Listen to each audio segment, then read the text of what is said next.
جب آپ مسجد میں آئیں گے تو نماز کے لیے سب سے ضروری چیز یہ ہے کہ آپ قبلہ رخ کھڑے ہوں گے اور اپنے دماغ میں نیت کو حاضر کریں گے کہ آپ کون سی نماز پڑھنے جا رہے ہیں۔ جب تک نیت حاضر نہیں ہوگی نماز درست نہیں ہوگی۔ صحیح بخاری اور صحیح مسلم کی متفق علیہ حدیث ہے کہ اللہ کے محبوب صلی اللہ علیہ وآلہ وسلم نے فرمایا انما الاعمال بالنیات، اعمال کا دار و مدار نیتوں کے اوپر۔ تو نیت کو حاضر کرنا ضروری ہے۔ زبان سے نیت کا اظہار کرنا یہ کوئی ثابت نہیں ہے، البتہ نیت کو ذہن میں حاضر کرنا کہ میں اس وقت کون سی نماز پڑھنے جا رہا ہوں، کس وقت کی نماز پڑھنے جا رہا ہوں اور کتنی رکعتیں پڑھنے جا رہا ہوں، نوافل پڑھنے جا رہا ہوں یا فرض نماز پڑھنے جا رہا ہوں، یہ ضروری ہے، ادروائز پھر نماز نہیں ہوگی۔ اور جب آپ قبلہ رخ کھڑے ہوں، اب ہم تو ڈسکس کر رہے ہیں انڈیویجول کی نماز، جب امام کے پیچھے نماز پڑھنی ہے اس کا پروٹوکول تھوڑا بہت جو ڈیفرنٹ ہے صف سیدھی کرنے کے اعتبار سے انشاءاللہ ہم پریکٹیکلی کریں گے، آپ سب لوگوں کو کھڑا کر کے انشاءاللہ۔ انڈیویجول جب کھڑے ہوں گے نماز کے لیے تو آپ نے اپنے پاؤں اتنے کھول لیں کہ نارمل جس کو کہا جاتا ہے، یعنی اگر میں اپنے اس بازو سے ایک سیدھا پرپینڈیکولر ڈرا کروں تو وہ سیدھا جا کے میرے پاؤں کے ایج کو پہنچے، نہ بہت زیادہ پاؤں کھول لیں اور نہ بہت زیادہ بہت کم۔ اور عموماً اگر آپ تقریباً 10 سے 11 انچ تک کھول لیں تو وہ نارمل تصور کیے جاتے ہیں۔ جیسے ہی آپ اس سے باہر نکلیں گے تو پھر جب آپ صف میں کھڑے ہوں گے تو کندھے سے کندھا نہیں ملے گا اور اسی طریقے سے پاؤں سے پاؤں نہیں ملیں گے، پاؤں ملائیں گے تو کندھا آؤٹ ہو جائے گا، کندھا ملائیں گے تو پاؤں آؤٹ ہو۔ تو یہ یعنی دونوں کو اس طریقے سے بیلنس کرنا ہے۔ مرد کے لیے یہ ضروری ہے کہ وہ اپنی شلوار کو ٹخنوں سے اوپر رکھے۔ نماز کے علاوہ بھی سنت ہے، نماز میں تو اسپیسیفکلی سنت ہے مرد کے لیے، کیونکہ سنن ابی داؤد میں حدیث ہے اس مرد کی نماز نہیں ہوتی جس کا کپڑا ٹخنوں سے نیچے ہو۔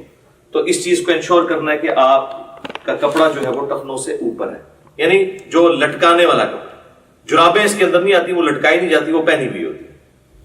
اس کے بعد اگر آپ کی آستینیں وضو کی وجہ سے چڑھی ہوئی ہیں اوپر، ان آستینوں کو نیچے کریں۔ کف ثوب بھی منع ہے۔ اسی طریقے سے تہمد کو یا شلوار کو اوپر کرنے کے لیے یوں اڑیسنا، اس کو اندر کی طرف موڑنا، یہ بھی منع ہے، یہ بھی کف ثوب کے اندر آتا ہے۔ صحیح بخاری میں ان چیزوں کی ممانعت موجود ہے نبی صلی اللہ علیہ وآلہ وسلم کے ریفرنس سے۔ تو اس اعتبار سے ان ساری چیزوں کو دیکھ لینا ہے۔ پھر آپ نے قبلہ رخ کھڑے ہونا ہے اس حال میں کہ آپ جب قیام کے لیے اپنے ہاتھوں کو بلند کریں تو آپ کے یہ چیز ذہن میں ہونی چاہیے کہ میں اللہ تعالیٰ کے سامنے ہینڈز اپ کرنے جا رہا ہوں۔ یہ رفع الیدین کا ایک فلسفہ ہے، اور یہ جب ذہن میں ہوگا تو پھر نماز کے اندر خشوع خضوع بھی نصیب ہوگا انشاءاللہ تعالیٰ۔ رفع الیدین کیسے کرنا ہے؟ اپنے ہاتھوں کو نارملی بلند کرنا ہے، یعنی اس کونی کو اگر ہم پیوٹ مانیں تو یہ کونی اگر ہم یوں رکھتے ہوئے اپنے ہاتھ کو یوں بلند کریں تو آپ دیکھیں گے کہ میری جو انگلیاں ہیں وہ کانوں کی سیدھ میں آ گئی ہیں، سائڈ سے جا کے دیکھیں، اور میری ہتھیلی جو ہے وہ کندھے کی سیدھ میں آ گئی ہے۔ یہ سنت طریقہ ہے۔ اور اس دوران ہاتھ کی انگلیاں اتنی کھلی ہوئی ہونی چاہیے جو نارمل ہے۔ سنن ابی داؤد میں حدیث ہے کہ نبی علیہ السلام جب رفع الیدین کرتے تھے تو ہاتھوں کی انگلیوں کو پھیلا کر کرتے تھے۔ پھیلانے سے مراد یہ نہیں ہے کہ ایسے کرتے تھے، تو بالکل اب نارمل طریقہ ہے۔ یعنی وہ راوی یہ بتانا چاہ رہے ہیں کہ نبی علیہ السلام ہاتھوں کو یوں نہیں رکھتے تھے بلکہ نارملی رکھتے تھے۔ اب آپ اس کو یوں دیکھیں گے تو میں جب اس کو ہاتھ کو بلند کروں گا تو آپ یہ دیکھیں میرے دونوں انگلیاں کانوں کی سیدھ میں ہیں، میری ہتھیلیاں کندھے کی سیدھ میں ہیں، اور میری ہتھیلیاں قبلہ رخ ہیں۔ اور اس دوران یہاں پر ہی تھوڑی دیر کے لیے روکتے ہوئے میں اللہ اکبر کہوں گا اور اس کے بعد اپنے ہاتھوں کو باندھوں گا۔ اب جتنے بھی رفع الیدین ہوں گے وہ اسی طریقے کے ساتھ ہوں گے۔ صحیح مسلم میں حدیث ہے کہ نبی صلی اللہ علیہ وآلہ وسلم اپنے ہاتھوں کو کانوں تک بلند کرتے تھے۔ صحیح بخاری میں حدیث ہے کہ نبی علیہ السلام اپنے ہاتھوں کو کندھوں تک بلند کرتے تھے۔ اس میں تطبیق یہی بنتی ہے کہ آپ ہاتھ اس طرح بلند کرتے تھے کہ اگر انگلیاں دیکھی جائیں تو وہ کانوں کی سیدھ میں آ جائیں اور ہتھیلیاں دیکھی جائیں تو وہ کندھوں کی سیدھ میں آ جائیں۔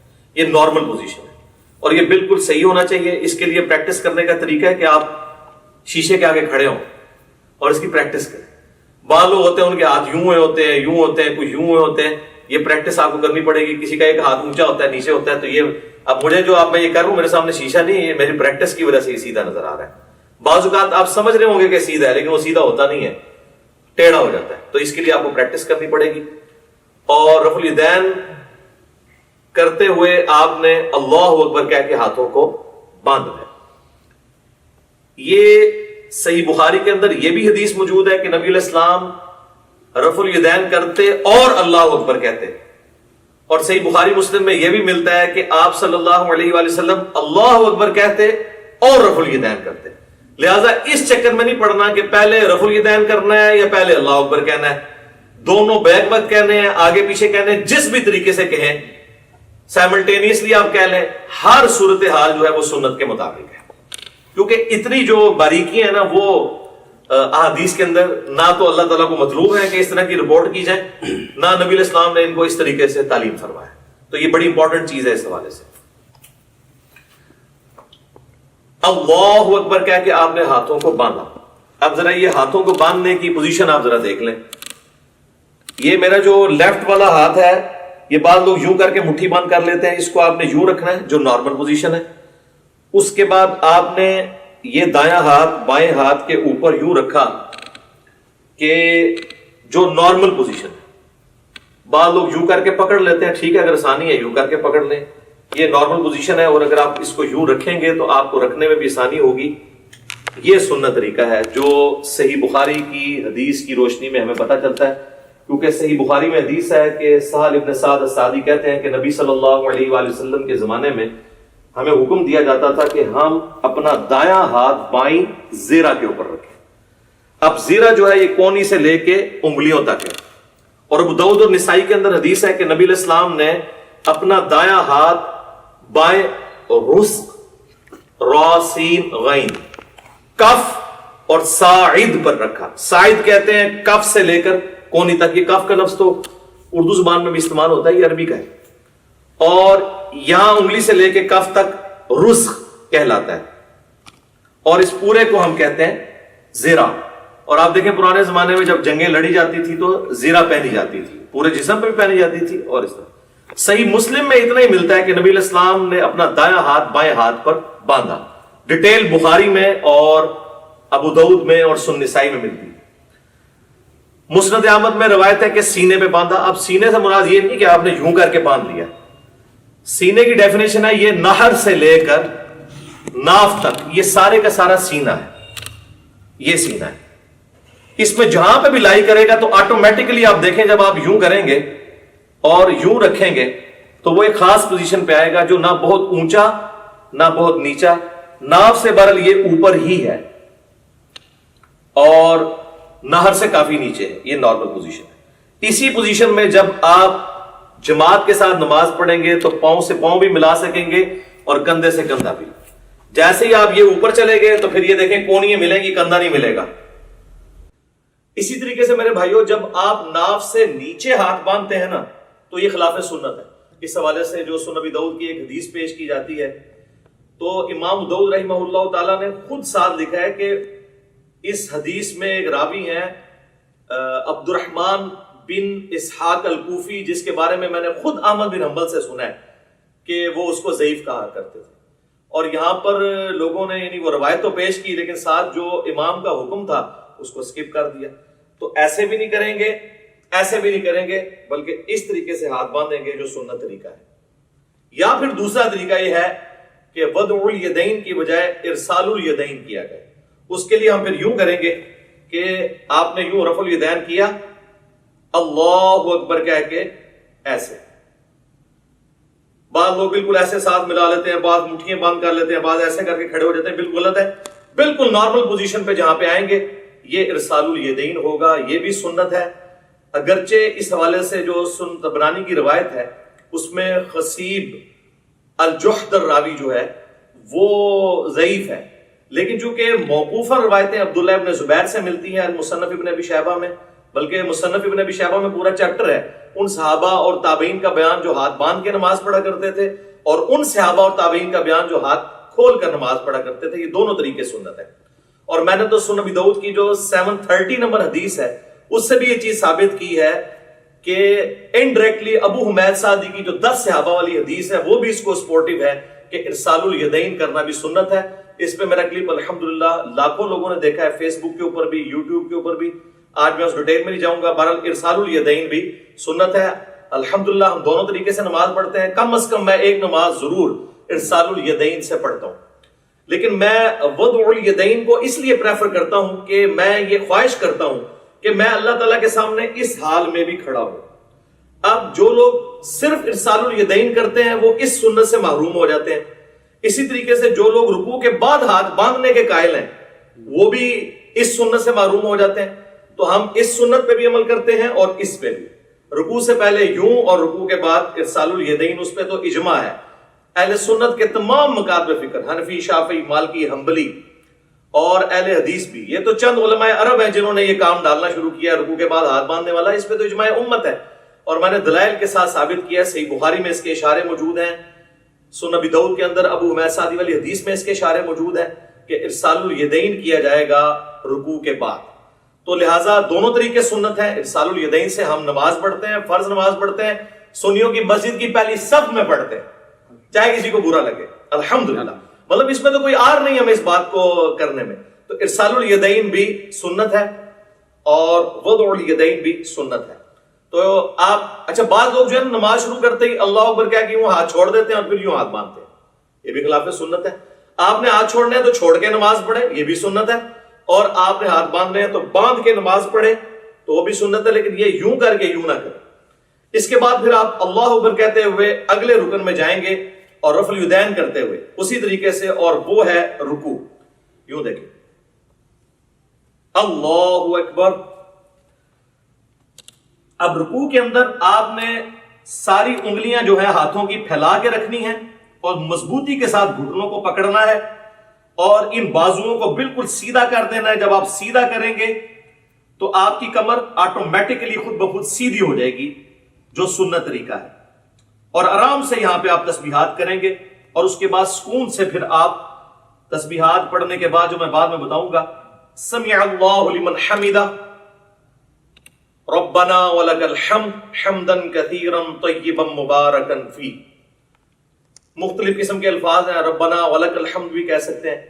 اور اس حالت میں آپ نے ہاتھ باندھنے نہیں بلکہ ارسال الیدین کرنا ہے اور کم از کم اتنی دیر کھڑے ہونا ہے کہ جتنی دیر آپ ربنا لک الحمد کہیں. بعض لوگوں کی عادت ہے کہ وہ سمع اللہ لمن حمدہ کہہ کے تو ساتھ ہی ایسے چلے جاتے ہیں سجدے میں. یہ بالکل خلاف سنت ہے، نماز نہیں ہوگی.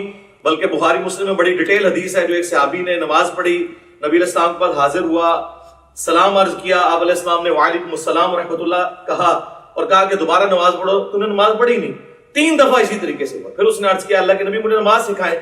تو آپ صلی اللہ علیہ وآلہ وسلم نے فرمایا کہ سکون کے ساتھ قیام کرو اور پھر قرآن جتنا مقدر ہے وہ پڑھو. اس کے بعد سکون سے رکوع کرو، رکوع کے بعد بالکل سیدھے کھڑے ہو جاؤ یہاں تک کہ ہر ہڈی اپنی جگہ پہ آ جائے. پھر سجدے کے لیے جاؤ اور پھر 2 سجدوں کے درمیان اس طرح بیٹھو کہ ہر ہڈی اپنی جگہ پہ آ جائے. پھر دوسرا سجدہ کر کے بھی بیٹھو اور پھر دوسری رکعت کے لیے کھڑے، یعنی جلسہ استراحت بھی کرو. یہ صحیح بخاری میں 6251 نمبر حدیث ہے جس کے تحت میں سمجھتا ہوں کہ علماء عرب نے جو جلسہ استراحت کو چھوڑ دیا یہ خلاف سنت ہے ان کی نماز. ربنا لک الحمد بھی کہہ سکتے ہیں، اللہم ربنا ولک الحمد بھی کہہ سکتے ہیں، جو بھی وہ انشاءاللہ میں پریکٹیکل جب کروں گا تو آپ کو پتہ چل جائے گا.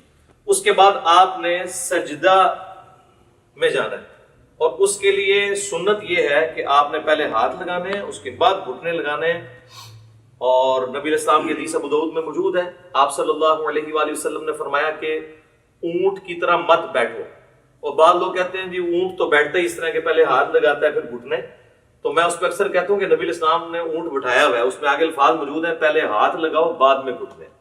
پھر صحیح بخاری میں جو حدیث ہے 803 نمبر، اس سے پہلے امام بخاری نے باقاعدہ عبداللہ ابن عمر کا عمل لکھا ہے جس کی پوری سند مصنف ابن ابی شیبہ میں موجود ہے کہ عبداللہ بن عمر جب سجدے میں جانے لگتے تھے پہلے ہاتھ لگاتے تھے بعد میں گھٹنے.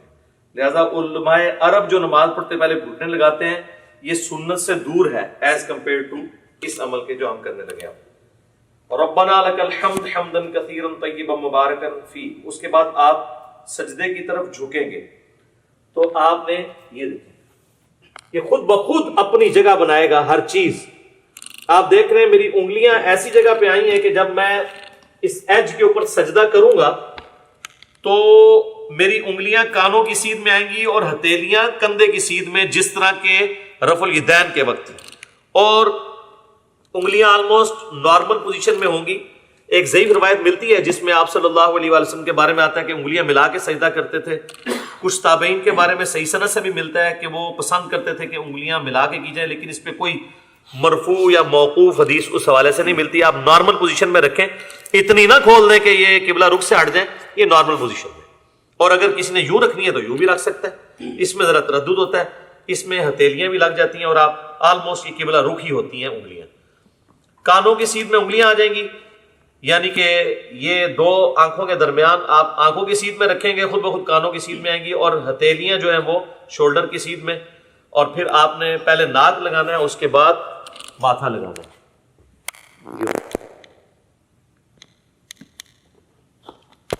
اسی حالت میں سجدے کی تسبیحات آپ نے پڑھنی ہے، سبحان ربی الاعلی، یا باقی تسبیحات انشاءاللہ پڑھ کے بتا دوں گا۔ اور پاؤں کی انگلیاں قبلہ رخ ہونی چاہیے، دونوں ایڑیاں آپس میں جڑی ہوئی ہوں، اور ہاتھ جو ہیں وہ پہلوؤں سے الگ ہوں، رانے جو ہیں وہ پنڈلی کے جوڑ سے الگ ہوں نارمل پوزیشن کے اوپر، اور ادھر سے اگر یعنی اس میں گیپ بھی موجود ہونا چاہیے۔ سب سے افضل طریقہ تو یہی ہے کہ تھوڑا اور بڑا کر لیے جیسے سجدہ یوں کر کے، لیکن وہ آج کل ہماری صفحے جو ڈیزائن ہے اس میں وہ بڑے والا سجدہ نہیں ہوتا جو بخاری مسلم میں آتا ہے کہ بکری کا بچہ بھی گزر سکتا تھا، وہ اعلیٰ ترین درجہ ہے۔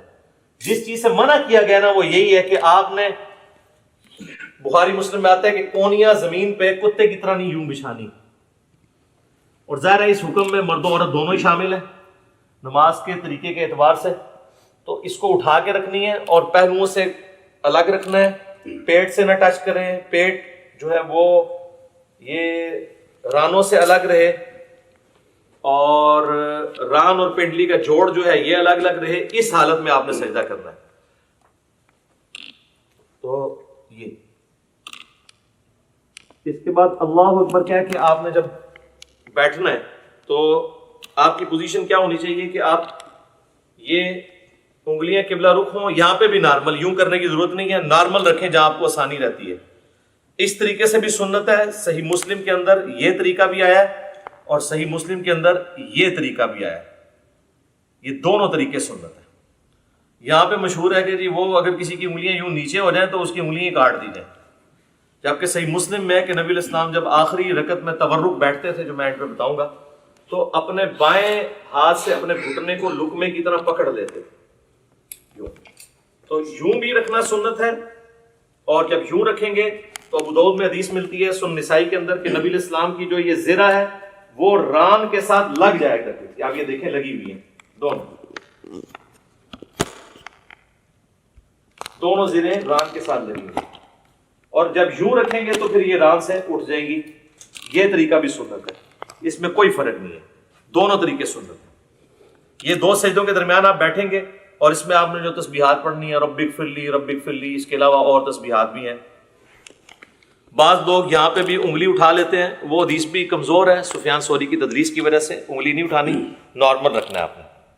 اس کے بعد پھر اللہ اکبر کہہ کے آپ نے دوسرے سجدے میں جانا ہے، اور پھر اسی طریقے سے تسبیحات کرنی ہے۔ ناک بھی لگنا چاہیے، ماتھا بھی لگنا چاہیے، اور زمین کی سختی ہلکی سی معلوم ہونی چاہیے، بالکل نہیں ہوا میں سجدہ ہو رہا ہو، بہتر ہے مٹی والی جگہ پہ ہو تو زیادہ افضل ہے، اور نبی علیہ السلام کو پسندیدہ بھی ہے۔ باقی چٹائی وغیرہ بھی جائز ہے، میں نے اس کے حوالے سے بھی کافی ویڈیوز ریکارڈڈ موجود ہیں۔ دوسرا سجدہ کر کے بھی آپ اللہ اکبر کر کے بیٹھیں گے۔ صحیح بخاری میں 6251 نمبر حدیث ہے، نبی علیہ السلام حکم دیتے تھے کہ نماز میں سکون کرو اس حال میں کہ تم نے بیٹھنا ہے، اور اس کے بعد پھر دوسری رکعت کے لیے کھڑے ہونا ہے۔ اچھا، اس دوران یہ آپ دیکھیں جب دو سجدوں کے درمیان بیٹھنا ہے نا تو بایاں پاؤں لٹانا ہے اور دائیں پاؤں کو کھڑا رکھنا ہے، یہ جہاں پہ آپ کو نارمل لگے۔ بعض لوگوں کے پاؤں شروع سے عادت نہیں ہوتی ہے تو وہ پاؤں بےچارے جو ہیں وہ کھڑا نہیں کر سکتے، تو ان کو کبھی بعض کا ایسے کرنا پڑتا ہے، کر سکتے ہیں جائز ہے، ایسے کر سکتے ہیں جیسے اس کو آسانی لگے یوں، لیکن سنت یہی ہے کہ دایاں پاؤں آپ کھڑے کریں گے اور بائیں کو لٹا کے اس پہ بیٹھیں گے دو سجدوں کے درمیان۔ پھر دوسرا سجدہ کر کے بھی ایسے ہی بیٹھیں گے، اور پھر اللہ اکبر کہہ کے ہاتھوں کا سہارا لیتے ہوئے، صحیح بخاری میں حدیث ہے، نبی علیہ السلام اعتماد کرتے ہوئے اٹھتے تھے. تو اعتماد کرتے ہوئے بعض لوگوں نے یہاں پہ وہ مٹھی بنانے والی وہ ایک کمزور روایت تھی، اس کا سہارا لیا، وہ کمزور روایت ہے. نارمل بخاری میں اعتماد، تو اعتماد ویسے ہی ہوگا جیسے عام حالت میں بندہ اٹھے گا، یہ اعتماد کا طریقہ ہے نارمل. یوں کرنے سے یہاں پہ نشان بن جاتے ہیں، اور میں نے دیکھا لوگوں کی یہ ساری جگہ کالی ہوئی ہوتی ہیں. تو یہ تو اب ادھر تو آپ قالین پہ کر لیں گے، تو صحابہ کرام تو مٹی کے اوپر نماز پڑھتے تھے، تو کیا حالت ہو جاتی ہوگی اگر یہ والا کام ہو. تو وہ ایسے ایسے میں نے دیکھا یوں کر کے کھڑے ہو رہے ہوتے ہیں، اور وہ کہتے ہیں مٹھیوں والی حدیث، وہ تو روایت ہی کمزور ہے. بخاری میں واضح ہے کہ نبی علیہ السلام اعتماد کر کے تو دوسری رکعت کے لیے کھڑے ہوتے تھے. اور اب جب ہم نے دوسرے سجدے سے سر اٹھانا ہے، اللہ اکبر کہنا ہے، لیکن یہاں بیٹھنا ہے تو کچھ نہیں پڑھنا، بس اتنی دیر بیٹھنا ہے کہ سارے اعضاء اپنی جگہ پہ آ جائے. اس کے بعد بغیر اللہ اکبر کیے ہوئے یوں کھڑے ہونا ہے، اور پھر ارسال الیدین کر رہے ہیں تو ایسے کھڑے ہو کے اگلی رکعت شروع کرنی ہے، اور وضع الیدین کر رہے ہیں تو اپنے ہاتھ باندھ کے. دونوں طریقے درست ہیں. اور پھر دوسری رکعت کو آپ نے اسی طریقے سے مکمل کرنا ہے. جب دوسری رکعت میں آپ تشہد میں پہنچیں گے، آپ دیکھ رہے ہیں دوسری رکعت جو ہے رفع الیدین کے بغیر شروع ہوئی ہے. جب ہم کھڑے ہوئے ہیں تو ہم نے رفع الیدین کر کے ہاتھ نہیں باندھے، بلکہ ڈائریکٹ ہاتھ باندھے. اور رکھتے جتنی ہیں وہ رفع الیدین سے شروع ہوتی ہیں، یعنی تاک رکھتے ہیں، پہلی اور تیسری. دوسری اور چوتھی بغیر رفع الیدین کے شروع ہوتی ہے. لیکن جو دوسرے والے رفع الیدین ہیں، رکوع میں جاتے وقت اور رکوع سے اٹھتے وقت، یہ ہر رکعت میں ہوتا ہے. ایک اور رفع الیدین بھی ہے جو انس بن مالک سے جز رفع الیدین میں امام بخاری نے نقل کیا ہے، دو سجدوں کے درمیان، تابعین سے بھی ثابت ہے، وہ بالکل ہم جائز سمجھتے ہیں. اب اگر کسی نے وہ کرنا ہے، ہمارے اہل تشیع بھائی کرتے ہیں، تو پہلے سجدے سے آپ اٹھیں، اللہ اکبر کہہ کے یہاں پہ بیٹھے، رب اغفر لی رب اغفر لی اللہم اغفر لی وارحمنی واہدنی وعافنی وارزقنی. اس کے بعد آپ نے یوں کرنا ہے، اللہ اکبر، اور پھر دوسرے سجدے میں جانا. تو یہ طریقہ بھی درست ہے کیونکہ صحابہ کرام سے ثابت ہے. لیکن اکثر احادیث سجدوں کے بغیر رفع الیدین والی ہیں. یہ اکثر لوگ کہہ رہے ہوتے ہیں سجدوں میں بھی ہے، تو ہم تو سجدوں میں بھی قائل ہیں، میں تو سجدوں میں بھی کر لیتا ہوں، ارسال الیدین سے بھی نماز پڑھ لیتا ہوں، وضع الیدین سے بھی پڑھ لیتا ہوں. تو اس میں کوئی فرق نہیں ہے، جو سنت طریقے ثابت ہے. تو دوسری رکعت میں جب آپ بیٹھیں، اگر تو 4 رکعت والی نماز ہے تو پھر آپ یوں ہی بیٹھیں گے جس طرح آپ جلسے کے اندر بیٹھتے ہیں. 2 سجدوں کے درمیان جو بیٹھنا ہے وہ جلسہ کہلاتا ہے، جس طرح رکوع کے بعد کھڑے ہونا قوما کہلاتا ہے.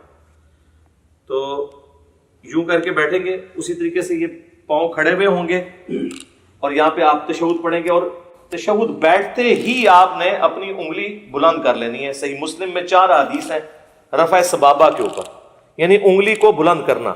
اس میں سنت طریقہ یہ کہ آپ نے یہ درمیان والی انگلی اور انگوٹھے کا یوں ہلکا بنانا ہے ایسے کر کے. اور ابو داؤد میں الفاظ ہے کہ نبی علیہ السلام جب انگلی اٹھاتے تھے ہلکی سی جھکی رکھتے تھے، یہ ایسے کر کے نہیں اٹھانی. اور مسلسل تشہد میں بیٹھتے ہی اس کو اٹھا لینا ہے. اور اگر آخری تشہد میں ہے تو دعاؤں میں پہنچ کے اس کو ہلکی ہلکی یوں حرکت بھی دینی ہے. یہ بھی ثابت ہے. اور صحیح مسلم میں عبداللہ ابن زبیر جو نقل کر رہے ہیں وہ صرف اشارے کو نقل کر رہے ہیں، حرکت کو نہیں کر رہے. تو بغیر حرکت کے بھی اشارہ تھرو یوں کرنا یہ ثابت ہے. یہ طریقہ بھی ثابت ہے انگلی اٹھانے کا. اور ایک یہ طریقہ بھی ہے انگوٹھے کو اس جڑ میں رکھ کے یوں کر کے، اس کو کہتے ہیں وہ 53 کا عدد بنانا. یہ بھی طریقہ ٹھیک ہے. یہ دونوں طریقے ٹھیک ہیں. یہ عمومی طریقہ احادیث کے اندر رپورٹ ہوا ہے، چاہے یہاں پہ رکھیں چاہے یہاں پہ رکھیں، دونوں طریقے درست ہوں گے تشہد میں. اور یہ میں درمیان والے تشہد کی بات کر رہا ہوں جو 2 رکعتوں کے بعد ہے. جب آپ 4 رکعت پڑھ رہے ہیں تو محمد عبدہ و رسولہ تک پڑھ کے ساتھ دروشی بھی پڑھ لیں تو افضل ہے. وہ مسند احمد میں حدیث موجود ہے کہ آپ تشہد کے بعد بھی کھڑے ہو سکتے ہیں. سنن نسائی میں، صحیح مسلم میں موجود ہے کہ نبی علیہ السلام جب 9 رکعت وتر پڑھا کرتے تھے تو 8ویں رکعت میں بیٹھتے، تشہد پڑھتے، دروشی پڑھتے، اس کے بعد دعائیں پڑھتے، اور پھر آپ صلی اللہ علیہ وآلہ وسلم کھڑے ہوتے تھے 9ویں رکعت کے لیے. تو درمیان والے تشہد میں پڑھ سکتے ہیں. بہرحال اس میں جب آپ کھڑے ہوں گے دروشی پڑھنے کے بعد اللہم صلی علی محمد وعلی آل محمد اتنا بھی پڑھ لیں تو کافی ہے. یہ بھی سنن نسائی میں 1293 نمبر 1293 نمبر حدیث ہے. نبی علیہ السلام نے یہ مختصر دروشی بھی تعلیم فرمایا. تو اللہ اکبر کہہ کے جب کھڑے ہوں گے تو زمین پر اعتماد کریں گے یہ، اور اٹھتے وقت پہلے گھٹنے اٹھائیں گے، اس کے بعد آپ ہاتھوں کو اٹھائیں گے. جاتے وقت ہاتھ پہلے لگاتے ہیں، گھٹنے بعد، اور اٹھتے وقت اس کو اس طریقے سے آپ ریورس کرتے ہیں. یعنی دوسرے الفاظ میں جو کچھ آپ نے بچپن سے سیکھا ہے تقریباً اس کے الٹ ہی کرتے ہیں آپ. پہلے گھوڑے لاتے تھے پھر ہاتھ لاتے تھے. تو اس طرح ذرا آسانی سے سمجھ آ جائے گا. اسی کو ہم نے عرض کیا ہے کہ مرنے سے پہلے ہے مسلمان کر لے اس پہ غور. کتابوں کا خدا اور ہے، بابوں کا خدا ہے. اچھا لوگ بڑا پراپوگنڈا کر رہے ہیں، اس نے 2 خدا کر دیے ہیں. 2 خدا نہیں ہم نے کیے ہیں، ہم نے یہ بتایا کہ اس خدا کا تعارف جو آپ نے کروایا ہے وہ نہیں ہے جو نبی علیہ السلام نے کروایا. وہ تو میں نے کلیریفائی بار بار کیا، ان کو بھی خیر سمجھ ہے.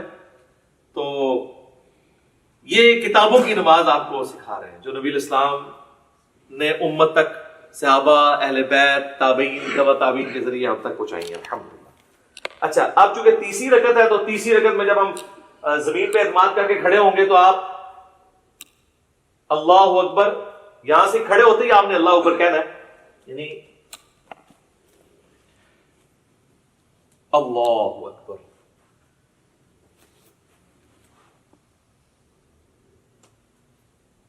پھر وضع الیدین کر لینا ہے، یا اگر آپ نے ارسال الیدین کرنا ہے تو آپ یوں کر لیں. اور پھر تیسری رکعت میں جو پڑھنا ہے وہ انشاءاللہ میں پریکٹیکلی پڑھ کے بھی بتا دوں گا. سب کو پتہ ہی ہے، ہم تو پوسچرز اس وقت ڈسکس کر رہے ہیں کیسے بنانے ہیں. تیسری رکعت بھی اسی طریقے سے ہوگی، اور تیسری رکعت میں بھی دوسرا سجدہ کرنے کے بعد جلسے میں بیٹھ کے، جسے جلسہ استراحت کہتے ہیں، پھر آپ نے کھڑے ہونا ہے تیسری رکعت کے لیے اور چوتھی رکعت کے لیے، اور وہ رفع الیدین کے بغیر ہوگی. ڈائریکٹلی ہاتھ باندھیں گے یا ارسال الیدین کریں گے نارمل پوزیشن میں. پھر اسی طریقے سے اللہ اکبر کہہ کے آپ رکوع میں جائیں گے، پھر رکوع سے اٹھیں گے اور ربنا لک الحمد کہیں گے. تو چوتھی رکعت میں جب آپ دوسرا سجدہ کر کے بیٹھیں گے تو صحیح بخاری میں موجود ہے نبی صلی اللہ علیہ وآلہ وسلم تورک کیا کرتے تھے، اور اس میں الفاظ ہیں کہ چوتھی رکعت میں بیٹھتے تھے. اور ابو داؤد میں یہ الفاظ ہیں ابو میسادی والی حدیث کے اندر کہ جس رکعت میں آپ نے سلام پھیرنا ہوتا تھا نا اس میں آپ تورک کرتے تھے. تو اس سے ہمیں یہ بات پتہ چلی کہ چاہے 4 رکعت والی نماز ہے، 3 والی ہے، 2 والی ہے، جس تشہد میں دروشی پڑھنے کے بعد آپ نے سلام پھیرنا ہے اس میں آپ نے تورک کرنا ہے. اور اس میں حکمت بھی ہے کہ اس میں انسان تھکتا نہیں ہے. تورک جو ہے یہ دایاں پاؤں آپ نے بائیں پاؤں کے نیچے سے گزار کے دائیں پاؤں کو آپ نے کھڑا کرنا ہے، اور آپ نے دائیں پاؤں کے نیچے سے بائیں پاؤں کو گزارنا ہے اس حالت میں. یہ تورک ہے. اور آپ یوں بھی کر سکتے ہیں. یہ ابو داؤد میں یہ بھی حدیث ہے کہ نبی علیہ السلام نے اپنے دونوں پاؤں ایک طرف نکال دیے. ٹھیک ہے، یہ ایک طرف نکالے ہوئے میں نے دونوں پاؤں. یہ بھی ٹھیک ہے، یہ بھی ٹھیک ہے. اس میں حکمت یہ ہے کہ جب آپ یوں بیٹھتے ہیں نا تو آخری تشہد تو چونکہ نبی علیہ السلام کا بہت زیادہ دعاؤں پہ ہوتا تھا، لمبا ہوتا تھا، اس میں آپ تھکتے نہیں ہیں. اس طرح بیٹھیں گے تو تھوڑی دیر کے بعد آپ کو تھکاوٹ محسوس ہونا شروع ہو جاتی ہے، الا یہ کہ بہت پتلا بندہ اس کو تو فیل نہیں ہوتا. تو یہ درمیان والا تشہد ہے اور یہ آخری تشہد ہے، چاہے وہ فجر کا ہو، مغرب کا ہو، عشاء کا ہو، آخری تشہد اس طریقے سے ہونا ہے. اور اس میں بھی آپ نے اس طرح انگلی اٹھا کے رکھنی ہے. تشہد میں مسلسل انگلی اٹھانی ہے. یہ جو کہتے ہیں اشہد ان لا الہ پہ اٹھاؤ، الا اللہ پہ گرا دو، یہ کوئی ثابت نہیں ہے. یہاں پہ رکھیں یہ بھی سنت ہے. اور یہ صحیح مسلم میں الفاظ ہیں کہ نبی علیہ السلام جب تشہد میں بیٹھتے تو اپنا دایاں ہاتھ جو ہے وہ دانے گھٹنے کے اوپر بائیں گھٹنے پہ رکھ کے اس کو لقمے کی طرح پکڑ لیتے، جو آپ کے بابوں نے آپ کو سکھایا کہ جس کی انگلیاں نیچے ہوں انگلیاں کاٹ دیجیے. اور یہ وہ سنت ہے جو صحیح مسلم کے اندر ہے. ہر شے پوچھی دسی تو پھر کہتے ہیں ساڈے بابے نو کچھ کہتا ہے، اور کیوں کہاں میں نیوٹن نو کہاں، جنہوں نے کام پایا انہوں نے کہنا ہے نا. یہ بھی سنت ہے، یہ صحیح مسلم میں یہ بھی سنت آئی ہے، اور یہ بھی، یہ مسلسل اٹھا کے رکھیں. اور ابو داؤد میں، نسائی میں آتا ہے کہ جب آپ دعاؤں میں پہنچتے تھے نا تشہد کے اینڈ پہ درود شریف کے بعد تو ہلکا ہلکا اسے یوں حرکت بھی دیتے تھے. اور اس کے بعد جب آپ پورا تشہد دعائیں مانگ لیں گے پھر آپ نے دائیں اور بائیں سلام پھیرنا ہے. اس میں جو امام مسجد حضرات ہیں وہ تو سلام یہی پھیر ہوتے ہیں، السلام علیکم ورحمۃ اللہ، اور دوسرا سلام ادھر کرتے ہیں، السلام علیکم ورحمۃ اللہ. یہ بالکل خلاف سنت ہے. آپ نے دائیں طرف والے نمازیوں کو بھی اور فرشتے ہوں تو ان کی طرف بھی سلام بھیجنا ہے، تو اس کے لیے طریقہ یہ ہے کہ آپ نے پوری گردن موڑنی ہے یوں کر کے، السلام علیکم ورحمۃ اللہ، السلام علیکم ورحمۃ اللہ. اچھا عربیوں کو ایک بڑا مسئلہ ہے. اچھا السلام علیکم ورحمۃ اللہ وبرکاتہ بھی ثابت ہے ابو داؤد کے اندر، دونوں طریقے درست ہیں. عربی جو ہے نا ہمارے اجمی لوگوں کو نا، وہ چونکہ امام کے پیچھے ہم لوگ تو عادت ہے نا کہ امام جب پہلا سلام پھیرتا ہے نا تو جب وہ رحمت اللہ پہ پہنچتا ہے تو ہم پہلا پھیرتے ہیں، پھر وہ دوسرے کے رحمت اللہ پہ پہنچتا ہے تو ہم دوسرا پھیرتے ہیں. عربی کیا کرتے ہیں کہ وہ انتظار کرتے ہیں کہ امام دونوں طرف پھیرے، السلام علیکم ورحمۃ اللہ، السلام علیکم ورحمۃ اللہ، اور اس کے بعد وہ پھیرتے ہیں. آپ نے دیکھا وہ عرب کے ٹی وی پہ بھی جب آپ کو آواز آ رہی ہوتی ہے اس کی مکبر کی پیچھے سے، تو اور وہ یہ سمجھ رہے ہوتے ہیں کہ ہم صحیح طریقے پہ چل رہے ہیں. دونوں طریقے درست ہیں، کیونکہ آپ ہے تو پیچھے ہی ہے نا. جب پہلا سلام پھیرا اس کے بعد ہی آپ نے بھی پہلا پھیرا نا، تو یہ نہیں کہ پورا پھیرے. اگر اس طریقے سے بھی کرنا چاہتا ہے وہ بھی ٹھیک ہے. یہ خام خواہ لوگوں پہ فتوے لگانا کہ وہ امام سے آپ آگے نکلے، امام سے کب آگے نکلے؟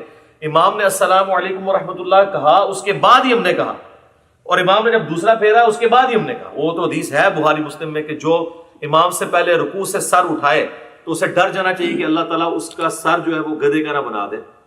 پوسچرز میں آپ نے امام سے پہلے کوئی کام نہیں کرنا. باقی جو بیچ میں پڑھنا ہے وہ آگے پیچھے ہو سکتا ہے، وہ تو نہ آپ سن رہے ہوتے ہیں اس کی، نہ وہ آپ کی سن رہا ہوتا ہے. کئی بار ہم تشہد ختم کر کے بیٹھ جاتے ہیں، امام کا تشہد ختم ہی نہیں ہوتا، اس میں آگے پیچھے ہو سکتا ہے. پوسچرز نہیں آپ آگے پیچھے کر سکتے. اور دیکھیں اللہ نے نماز میں کیا برکت رکھی ہے کہ نماز میں مسلمانوں کی یونٹی ہے. کوئی فرقہ بھی دوسرے کے پیچھے نماز پڑھ سکتا ہے، کیونکہ بیسک سٹرکچر سب کی یہی ہے 4 رکعتوں میں. پہلے قیام، قیام کے بعد رکوع، رکوع کے بعد کھڑے ہونا، اس کے بعد سجدے میں جانا، 2 سجدوں کے درمیان بیٹھنا. اور ایون سنی شیعہ کی کتابیں تو متفق ہیں، شیعہ بھی جو ہے وہ جلسہ اس طرح آتی ہے، یعنی دوسرے سجدے کے بعد بیٹھ کے اٹھتے ہیں، اور اہل سنت بھی جو کتاب و سنت کے فالوورز ہیں وہ اسی طریقے سے اٹھتے ہیں.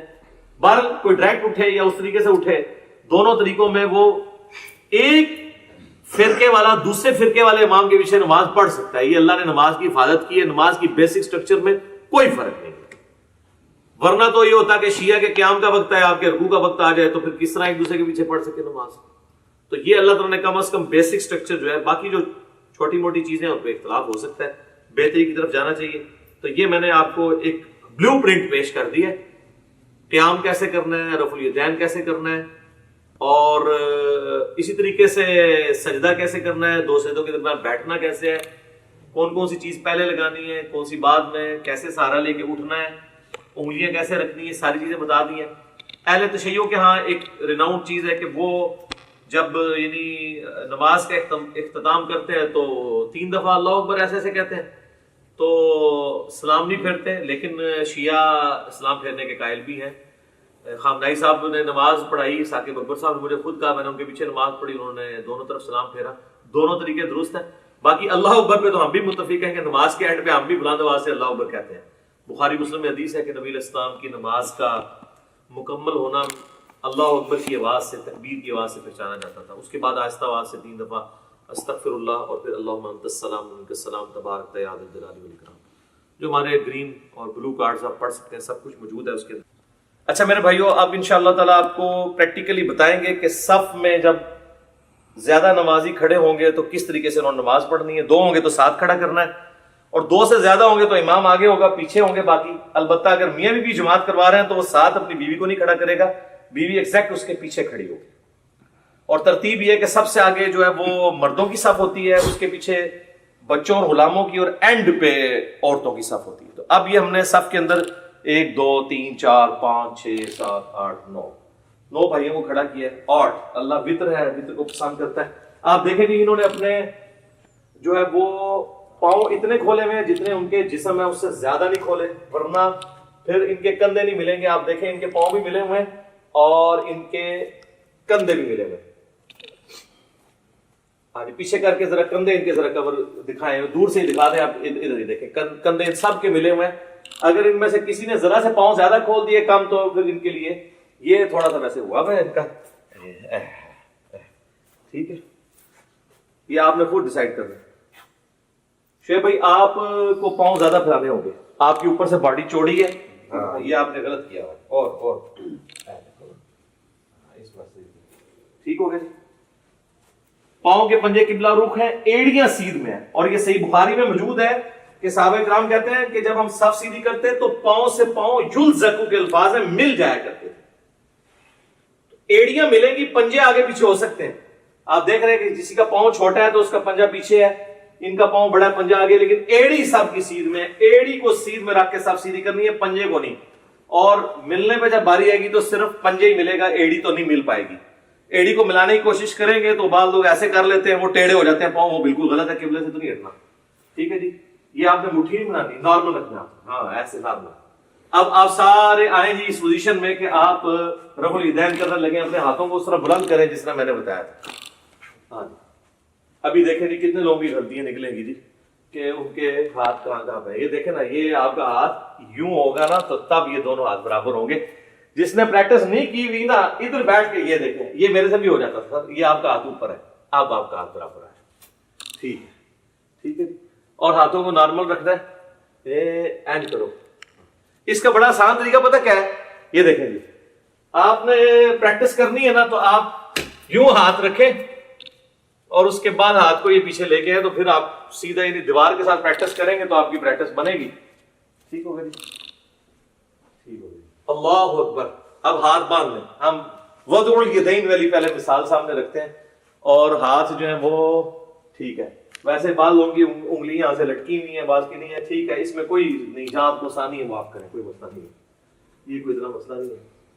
اور یہ آپ کا کیسے ہو گیا جی؟ ایسے اس کو اگر آپ یوں کر لیں تھوڑا سا تو آپ کو آسانی ہوگی. یہ ٹھیک ہو گیا جی, بالکل ٹھیک ہے, جہاں آپ کو آسانی ہو. زبردست, ماشاء اللہ. اور اگر آپ دوبارہ سے آپ تکبیر کیا کہ رسال الیدین کریں تو کیسے کریں گے؟ آپ اللہ اکبر کہیں, اللہ اکبر. رسال الیدین کریں گے تو نارمل ہاتھ یوں چھوڑیں گے آپ, جہاں پہ آپ کو آسانی سے جہاں پہ چھوٹتے ہیں. اگر آپ نے یوں کر کے نماز پڑھا نہیں ہے. ٹھیک ہے جناب. اچھا یہ آگے کیوں ہے آپ کے ہاتھ سائڈ پہ کیوں نہیں ہے؟ ایک دوسرے کی ہے, دیکھو نا. چلے جہاں پہ آسانی سے آگے. ٹھیک ہے جی. اب آپ نے اللہ اکبر کہہ کے رکوع میں جانا ہے, رفع الیدین کریں اور رکوع میں جائیں سارے, اللہ اکبر. ہاں جی, اب رکوع میں پتہ چلے گا جی کس کس کا. ٹھیک ہے, ماشاءاللہ جی, ساروں پہ ٹھیک, زبردست. ادھر سے شروع کریں تو پتہ چل جائے گا. یہ آپ شیشے میں پریکٹس کی ہوگی تو ٹھیک ہوگا. تھوڑا سا پیٹ جو ہے نا یہ ایسا بس, ٹھیک ہے, آلموسٹ ٹھیک ہے. اور انگلیاں پھیلی ہوئی, گھٹنے کو مضبوطی سے پکڑنا ہے. اور نہ میر صاحب یہ آپ یہ سیدھی کریں ایسے, کونی بالکل سیدھی ہونی چاہیے, تو تب یہ آپ کی گردن سے آئے, یہ آپ بالکل ٹھیک ہو گئے. یہ بالکل تنی بھی ہو کمان کی طرح, جس طرح ابو داؤد میں آتا ہے کہ کباڑ کی ڈوری جس طرح تنی جاتی تھی, بالکل صحیح. ٹھیک ہے جی. آپ کو یہ پرابلم ہے جی اس طرح کرنے میں, گھٹنے کو پکڑنے میں ایسے ایسے, یہ ایسے کر کے پکڑیں گے, یوں کر کے. ٹھیک ہے جی. سمیع اللہ لمن حمدہ. ٹھیک ہے, اللہم ربنا ولک الحمد. ٹھیک ہو گیا. اور اس کے بعد اب آپ اللہ اکبر کہتے ہوئے, میں نے اللہ اکبر کہنا تو آپ نے سجدے کی طرف جانا ہے, پہلے ہاتھ لگاتے ہوئے جی, اللہ اکبر. ٹھیک ہو گئی. اچھا, ابو داؤد میں ایک حدیث ہے کہ نبی علیہ السلام کی جو ہاتھ ہے نا, ہتھیلیاں, وہ کانوں کی سیدھ میں بھی چلی جاتی تھی.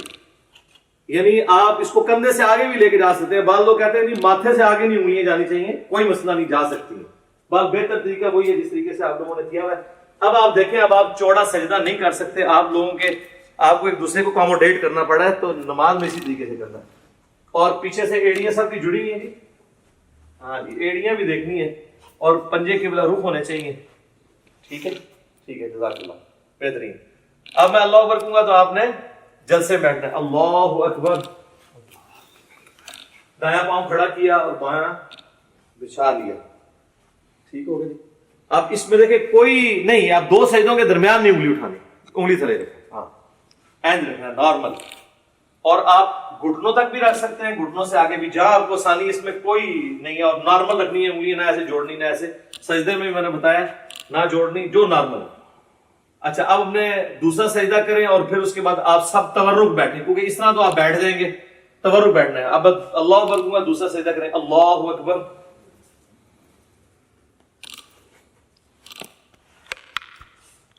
اب آپ کو اللہ اکبر پہ تورک سب کو بیٹھنا ہے. اللہ اکبر. دیکھ لیجیے ہم نے پریکٹیکلی کر کے بتایا. وہ لوگ کہتے ہیں نہیں جماعت میں تو تورک بیٹھے نہیں جاتا. کیوں نہیں بیٹھا جاتا؟ ایک بندہ جب ڈنڈی مارتا ہے تو تورک رہ جاتا ہے. نہیں, ساروں بیٹھے ہوئے ہیں نا, دیکھیں نا سارے تورک بیٹھ کے بتا رہے ہیں. تورک بیٹھیں گے سارے تو پھر کور ہوگا. ایک بندہ بھی ڈنڈی مارے گا تو ساتھ والا دوسرے تورک بھی بیٹھ گا. ٹھیک ہوگا جی. یہ پریکٹیکلی نماز میں یہ چیز ضروری تھی. اب ٹھیک ہے, سلام بھیج دیں جی. السلام علیکم ورحمۃ اللہ.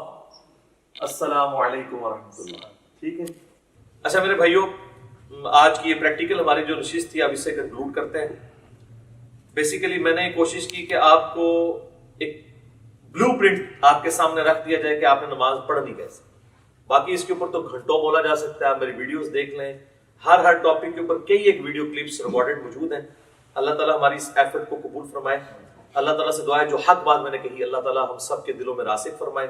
اگر جذبات میں میرے منہ سے کوئی غلط بات نکل گئی تو اللہ تعالیٰ ہمارے دلوں سے معاف کر دے. ہمیں کتاب و سنت کی تعلیمات پر عمل کر کے دوسرے بھائیوں تک پہنچانے کی توفیق عطا فرمائے. سبحانک اللہم و بحمدک اشہد ان لا الہ الا انت استغفرک و اتوب الیک وما علینا الا البلاغ المبین. جزاکم اللہ خیرا.